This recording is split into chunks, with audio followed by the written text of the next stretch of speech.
Assalomu obunachilar, bugungi sotumizda Tahoe. Mashinamiz eng full pozitsiyada 24-yil salondan olingan, 20 texpasit, atiga 15400 km turgan obunachilar. Mashinamiz ideal вообще. Moda qismi broneplyonka bo'lgan, poni stoykalargacha podrovkalar qilib qo'yilgan, chiskalar qilib qo'ydik. Akkuratli turibdi mashina obunachilar. Mashina yonib turishiga qaranglar, mashalloh. Mana salonni qaranglar. Matyu yotibdi.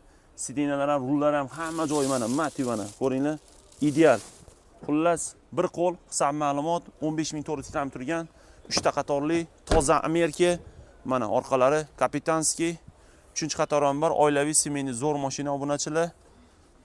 Xullas, obunachilar mashinamiz eng full pozitsiyada, toza Amerika, narxi ham zo'r narxda chiqyapti. Ulgurib qolinglar, 5 oy ta'mirlash ruxsatnomasi bor, moda qismi broneplyonka bo'lgan, ideal holatda. Obunachilar, mashinamiz narxiga kelsak, narxini $80.500 so'rayapmiz, yana kelishtirib choynak qilib beramiz. Kimga kerak bo'lsa, pastda nomer qoldiramiz, bemalol narxlari bo'yicha gaplashamiz. E'tibor uchun rahmat, xayr, salomat bo'linglar.